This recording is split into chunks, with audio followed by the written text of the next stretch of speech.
यदि वे अपनी संपूर्ण शक्ति का प्रयोग करें तो सामने कोई जीवित नहीं रहेगा। जामवंत, आपने रामायण के कई महान योद्धा देखे होंगे, हनुमान, अंगद, सुग्रीव, बाली, पर आज मैं आपको उस योद्धा की कहानी सुनाने जा रहा हूं जिसके सामने ये सभी योद्धा भी बच्चों जैसे लगते थे। एक ऐसा योद्धा जिसकी उम्र 40, 400 या 4000 वर्ष नहीं बल्कि पूरे 3 युगों की थी।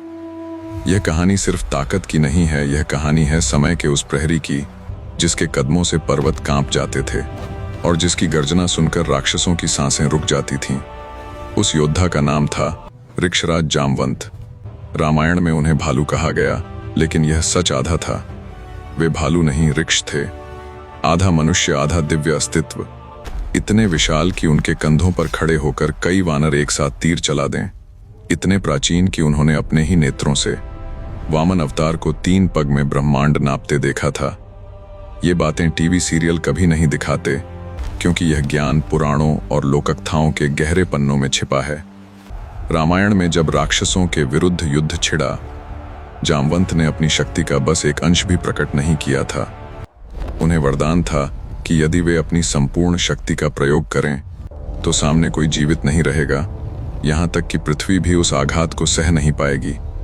एक बार युद्ध के दौरान रावण के विरुद्ध जामवंत ने गर्जना भरी और उसी क्षण धरती फटने लगी, घाटियां कांपने लगीं, पर्वतों की चट्टानें ढहने लगीं। तभी भगवान श्री राम आगे बढ़े और उन्होंने जामवंत का हाथ पकड़ लिया।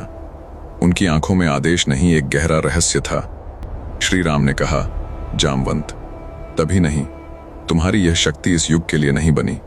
यदि तुम इसे मुक्त कर दोगे तो रावण ही नहीं, पूरा ब्रह्मांड टूट जाएगा।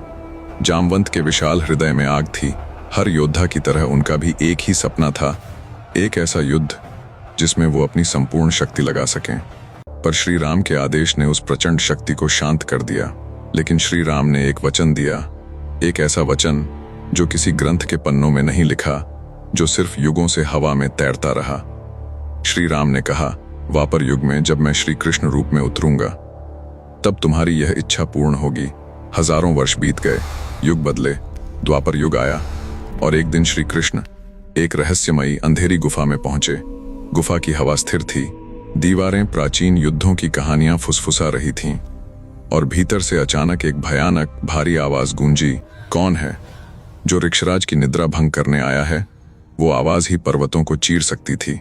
अगले ही क्षण एक विशाल आकृति गुफा से बाहर निकली। शरीर से धुआं उठ रहा था, आंखें गर्जन करती अग्नि जैसी लाल। सदियों की शक्ति उनके भीतर उबल रही थी।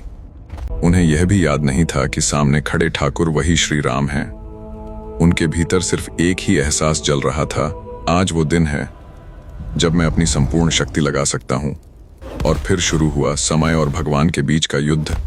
पहले ही प्रहार में गुफा फट गई। कुछ ही दिनों में पहाड़ चटकने लगे, नदियां अपने मार्ग बदलने लगीं, आसमान लाल हो गया जैसे 2 सूर्य आपस में टकरा रहे हों। श्री कृष्ण और जामवंत 28 दिनों तक धरती को अपनी पकड़ से उखाड़ने की कोशिश करते रहे। यह युद्ध बल का नहीं था, यह ब्रह्मांडीय शक्ति का टकराव था। 28वें दिन श्री कृष्ण ने क्षण भर के लिए अपना श्री राम स्वरूप दिखाया और उस एक क्षण में जामवंत की आत्मा कांप गई। उन्होंने तुरंत घुटनों के बल बैठकर कहा, प्रभु आप वही हैं, वही श्री राम जिन्होंने मुझे रोका था। युगों पुराना वो वचन यहीं पूरा हुआ। जामवंत ने कहा, प्रभु मेरी अंतिम इच्छा है, मेरी पुत्री को ऐसा पति मिले जो देवताओं से भी तेज हो। श्री कृष्ण मुस्कुराए, वो मिल चुका है जामवंत, मैं ही तुम्हारा दामाद बनूंगा। यह रिश्ता प्रेम का नहीं, अवतार और ऋक्षराज के वचन का बंधन था। और अब आता है वो रहस्य जो किसी टीवी शो ने कभी नहीं बताया। जामवंत मरे नहीं, उनकी मृत्यु का वरदान ही नहीं था। कहा जाता है आज भी हिमालय की एक गुफा में एक विशाल अडिग छाया बैठी है, आंखें आग जैसी, शरीर पर्वत जैसा। कई साधु कहते हैं वो छाया कोई साधारण नहीं, वो जामवंत हैं, 3 युगों के प्रहरी जो अगले अवतार कल्कि का इंतजार कर रहे हैं। जामवंत सिर्फ रामायण का योद्धा नहीं था, वह समय का रक्षक था, वचन का संरक्षक था और शायद आज भी जीवित है।